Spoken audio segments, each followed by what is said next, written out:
So hi and welcome to Logitech Tuesday. Today we're going to take a look at the G903 and the Powerplay wireless mouse mat here from Logitech.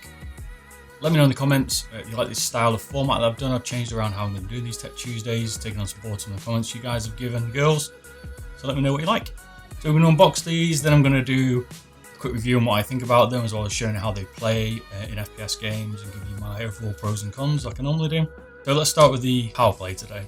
This is what this mouse mat looks like. These come in at £250. This one's £100 and this one's £149. They are a little bit pricey. It does also work with the G903 wireless mouse as well as the 903. So the Powerplay mat, let's have a look. Nice packaging here from Logitech. This is a cloth and hard surface. You can play with both and play around with them. If you want to see some reviews on the Firefly or the M800 from Corsair, take a look. I'll put a link in the description along with the QCP Prism. I've done reviews on all of these.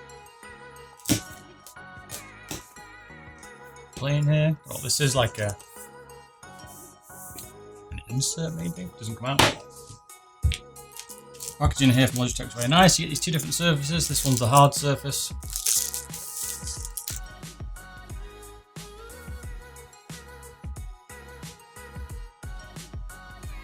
Using Logitech's colours here. It's quite nice. Nice little like a rubber surface with the blue on the back from Logitech there. By the way, you get two surfaces in this. And then you get the cloth version, which I thought was attached, but it's not. Shiny, okay. It's more flexible. Feels like a Firefly surface here, or a standard cloth mat.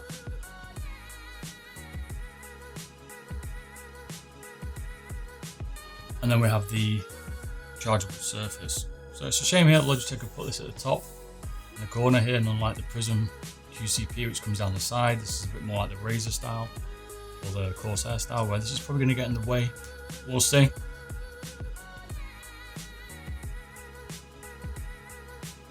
You get a rubber surface in the back.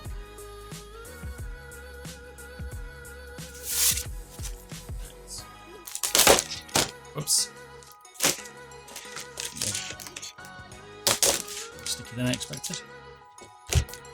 You get this, I guess, pad here, or this instruction manual showing you what's going on. Little manual.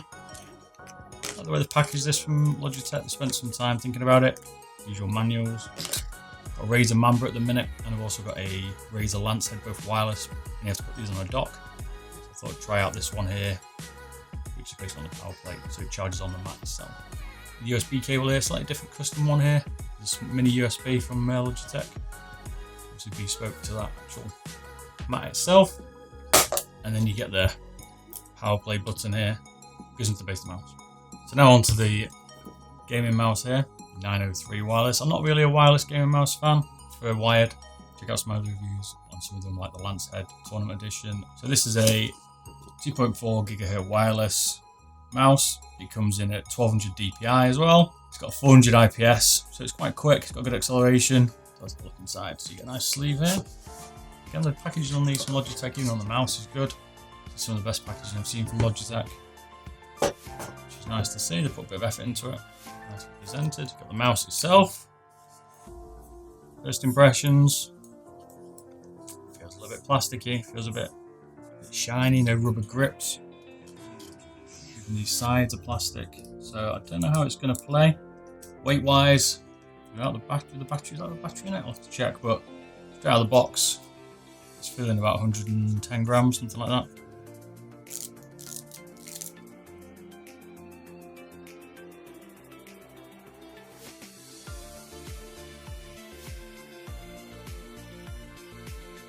These little pads, you've got 2 or 4 pads, one front, one back, 2 side, on off switch, power plate module here, put it into, and you've got the front chargeable port.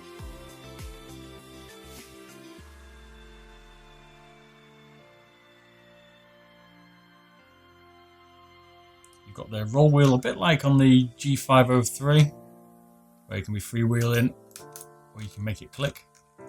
I wasn't a fan of the G503, and I didn't like the way it clicked, but this one's got a bit of a better tactile feedback.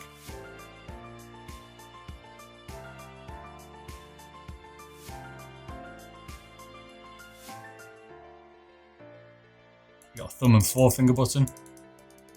Tactile feels good.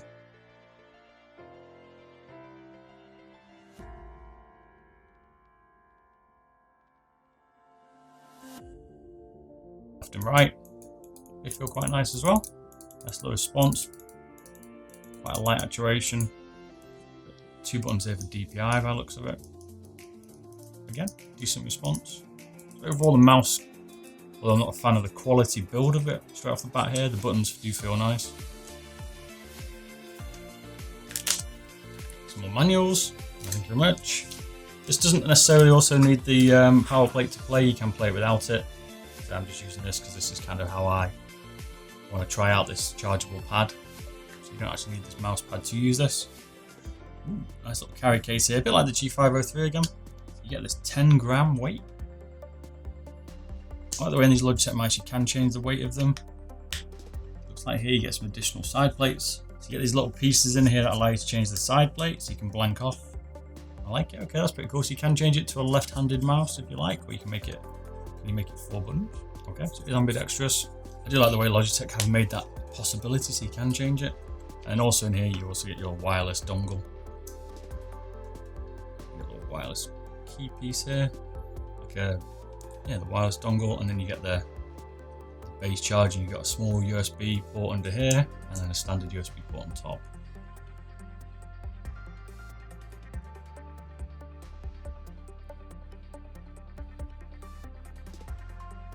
So overall here, the packaging from Logitech is very nice. I do like the way the mouse is packaged. I like the option to be able to take the buttons on and off. And I like the way the pad feels. It's not a bad size. So I did forget the power cable there actually. And then you get another power cable here, the custom USB. So let's take a look at the game pad setup and see how it plays. Okay, so the first thing you're going to need to do is download the Logitech gaming software to get this mouse up and running. As you can see here, I'm running on the USB cable at the moment. That's so I can get the setup up and running. To install the Logitech gaming software, I'll put a link in the description below so you guys know where to look if you haven't got it ready. You can see here, instantly here it's telling us which ones it's detected. So click on the gaming mouse, you can see here it's picked it up, tells you all the common settings. Okay, now I've plugged in the USB for the G903 as well, so they're all both up and running. So now the mouse should be charging here. Put the mouse up. 18 hours remaining. You can see here in the top left hand corner here, the mouse back down, charges at 4%, so it definitely works. I like the idea Logitech's gone with to enable this, to allow you to charge where you play. So let's have a look, see what configuration you can do here on the map. So you can change the colouring, fixed colour, let's get on a bit of a breathe effect. Let's do colour cycle. Sync them up, let's put them on a colour cycle. Why is the mat still flashing blue? Okay, so the plate here does allow me to use it as a wireless receiver, which is what I hoped. Yeah, it does work like that. Didn't tell me that straight off the bat. That was a little bit trickier than you expected, so that's good news. I'll take it back. Logitech, you did what I did hope for, where you can actually have a wireless dongle out of the PC, so it does all work off the mat. So good news there. Right now they're like they're synced. That's now the G has stops on the top. So now they're in sync. You can see they're pairing up. Would have been nice to see some more light in here, RGB wise, but nevertheless.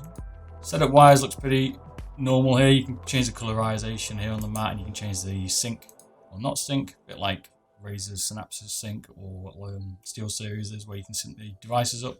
Unfortunately, you get this kind of unpaired kind of scenario if you're using Razer, which this is Black Widow, and you've got some other devices here like the Logitech. So no one's built a kind of cross-platform yet that allows you to do both and sync them together, which is a bit of a shame. Hopefully someone will. Mouse wise, you're going to get all the standard settings here, got all the DPI settings for each range here. You've got the customized DPI, you've got the pull rate.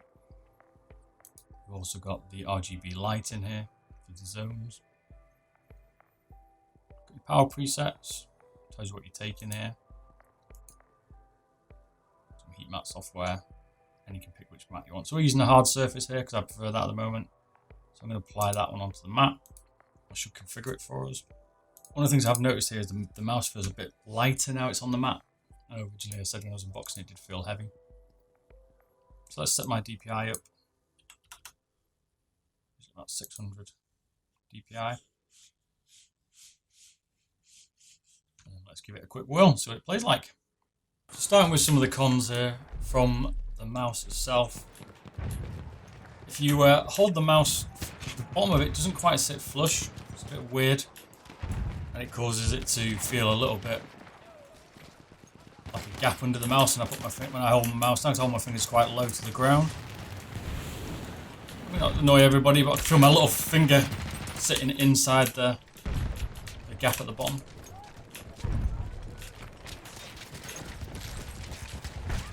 The main issue I've got with this mouse is for 149 quid I expect it to feel a little bit more premium, and it doesn't. It feels very cheap. I don't know why. It's the plastic that it's made from is very plastic. Plastic it's made from feels very cheap. It's like a shiny material. It doesn't attract fingerprints on the body itself, but the actual material. It's a very smooth plastic. Would have been nice to have had a bit of a better plastic on here. One of the cons here is the Rgb lighting. Then you got one zone, which is the G at the back. It's a little bit of annoying. Would have been nice to have had a nice, maybe a zone on the wheel itself, which it doesn't have. It's all only on the rear plate, which generally your hand covers. So if you're into Rgb lighting like I am, you can see my chroma, you tend to hide that. Go a different way. Aye. The rubber on the wheel itself, it feels a little bit slippy. It was being particularly funny. I just feel like it would wear out after a bit, and it hasn't got that many notches in it. One of the issues is the length of the USB cable. They both come with a braided cable, so although they give a nice braided cable, it's definitely a plus. It should be a bit longer. This is a bit short.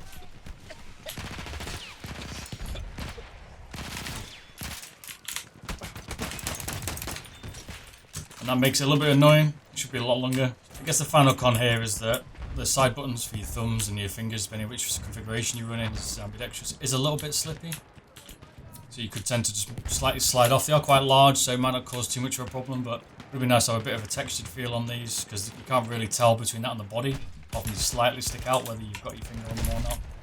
So getting some of the pros here, I've got a Mamba mouse. Wireless. I've also got the Lancehead wireless. I haven't tried the Lancehead wireless yet, but the Mamba itself, this just wipes the floor with it. This is so much better. It's unbelievably good compared. I'm playing with it now, as you can see. I can't even tell there's any like lag on it. It feels amazing. I've got to be honest. I'm pretty impressed. I've got a Lancehead wire one that I'm using at the minute, and I'm loving that. But this wireless one, damn son, I'm liking the combo. As you can see, I'm having no issues.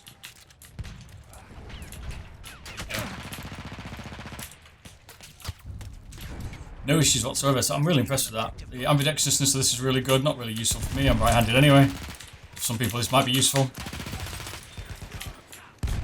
Oops. You can also change the configuration, which is probably the first time I've seen that on any mouse.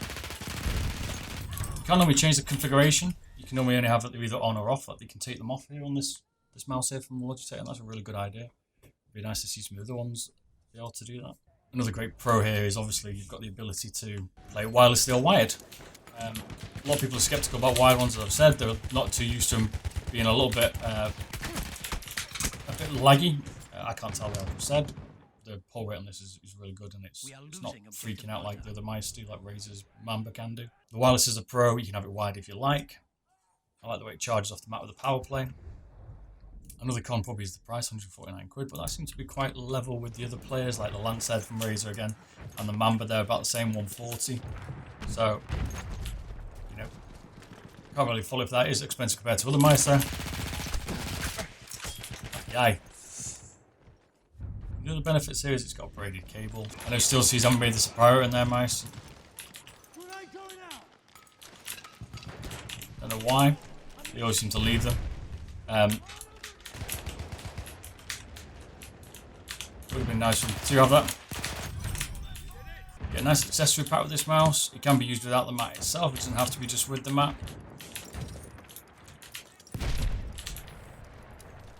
Overall, I've got to say I'm really impressed with the mouse. This is certainly making me think whether I should just change to it to get a nice wireless effect. Go with my Lancehead. To get onto the mat itself, the mat is £100. Again, it's pricey. It's the dearest mat out there at the minute. The Prism QCK is a similar, about £60. Razer Firefly is around £60. This is quite an expensive one at £100, but you do get the wireless charging built into it, and you get two surfaces, so This is the high-end one. Some of the cons here of this pad are the USB blocks at the top left, but because it's wireless, as long as you use a wireless mouse with it, it won't cause you a problem. But if you're using a wired one, it will get in the way. That could be a bit of a problem. Oh my days. Get out of the way, man. So the main problem I've got with the pad, if I was being picky, is because of the dual surface, so you can have a soft or a hard surface, it has to basically sit on top of another plate, so you get like a rubber plate that the two layers sit on top of, and you can pick a soft or a hard version. But this can slip around a little bit. Now, it's not going to slip where you're gaming, I've not noticed that, but when I'm just generally sat there or moving around doing other things, I find the mat has moved. And that can be a little bit of an issue, because you might have to reset it. And it doesn't have like a little tray to sit in, whereas the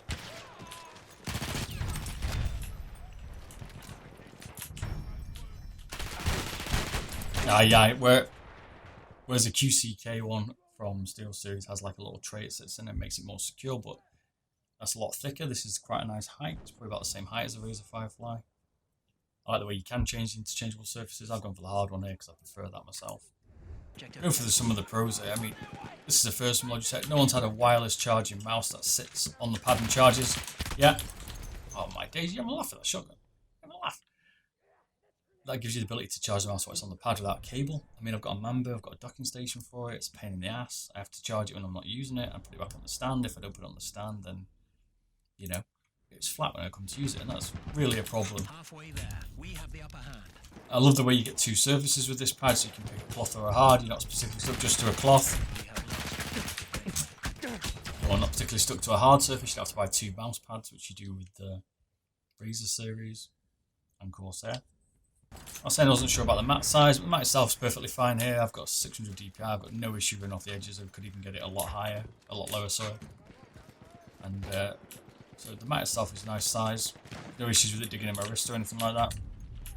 Which some of the larger ones can do if they're a bit thicker. But I mean, overall, oh my, am I impressed with this? Yes. Would I pay £250 for it? I have done. Would I go out there and buy this for 250 quid? I think if you've got a G903 mouse or the 703, I'd buy the pad. Would I buy them together just for this combination? It's an expensive product, you know, for a mouse and a pad. And the Razer Firefly is 50 quid. But, I don't know, yeah, I think it is actually worth it. I think if you want to get that cableless feel, this combination is spot on. The mouse itself, on its own, is very good. I'm impressed just with the Logitech. The Logitech mouse itself, I've absolutely had no issues with it, which I'm surprised.